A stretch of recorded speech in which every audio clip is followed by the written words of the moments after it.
इस श्लोक को आप अपनी जिंदगी का सार बना लेंगे। आजकल के राजाओं में क्वालिटी नहीं होती है। भारत का राजा कैसा होना चाहिए इस बात को देख लें, राजा दिलीप के समान होना चाहिए। और राजा दिलीप कैसे हुआ करते थे इस बात को आप समझ सकते हैं। राजा दिलीप राम के परिवार में हुए हैं, राम के वंशज हुए हैं, तो वो किस प्रकार के राजा थे आप इस बात को आप देखेंगे। प्रजा नाम एव, प्रजा के लिए ही भ्रतृतम, देखिए यहां पर भ्रत लिखा हुआ है, ठीक है, सही कर लेना है। यहां पर प्रजा नेम एव, प्रजा के लिए ही, भ्रत्यर्थम, उनकी सेवा के लिए, सह का मतलब वह, ताभ्यों का मतलब ग्रहण करते थे, बलिम गृहित, ठीक है, बलिम का मतलब जानते हैं, बलि, बलि का मतलब जानते थे, टैक्स, लोगों से टैक्स लिया करते थे। कौन टैक्स लिया करता था? राजा दिलीप टैक्स लिया करते थे, कर लिया करते थे। आज भी हम लोग क्या करते हैं? टैक्स देते हैं। आपको पता है भाई भारत में क्या करते हैं हम लोग? टैक्स देते हैं। अब तो कुल मिलाकर के सब क्या दे रहे हैं? जीएसटी दे रहे हैं, गुड्स एंड सर्विस टैक्स, वस्तु एवं सेवा कर दे रहे हैं, ठीक है। इससे क्या होता है भाई? टैक्स क्यों देते हैं हम लोग? ये बात आपको पता होनी चाहिए। टैक्स हम इसलिए देते हैं ताकि हमारे लिए हॉस्पिटल्स बन सकें और हमारे लिए बड़ी बड़ी सड़कें बन सकें, हाईवे बन सकें, ठीक है, तमाम प्रकार के देश में विकास हो सके, सेना के लिए कुछ हो सके, हम लोग इसीलिए टैक्स देते हैं।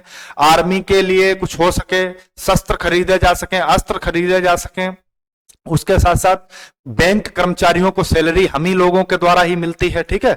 तो राजाओं का कर्तव्य होता है कि जो टैक्स खरीदते हैं, किस प्रकार के राजा राजा दिलीप हुआ करते थे इस बात को आप समझ लें कि प्रजा नेम एव भृत्यर्थम, प्रजा की ही सेवा के लिए वह, ताभ्यों का मतलब इस प्रकार, बलिम ग्रहित, बलि का मतलब टैक्स ग्रहण किया करते थे और कहते थे सहस्त्र गुना, सहस्त्र गुना उत्पन्नम आदत्ते, सहस्त्र, 100 नहीं, सहस्त्र का मतलब 1000 गुना, 1000 गुना करके जो मतलब टैक्स लिया करते थे तो उसका 1000 गुना करके वापस किया करते थे। कैसे?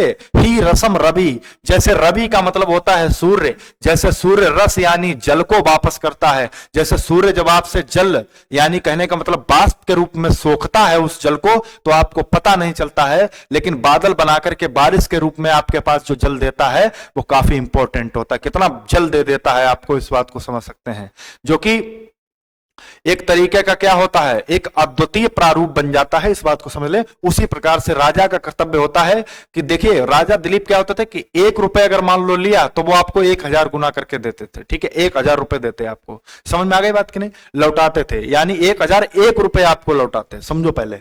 तो उसी प्रकार से राजा का कर्तव्य होता है कि देश के विकास के लिए अपना सब कुछ क्या कर देना है? न्यौछावर कर देना है। आपको बात समझ में आ गई? ठीक है, इसका अर्थ तो आपको समझ में आ ही गया होगा।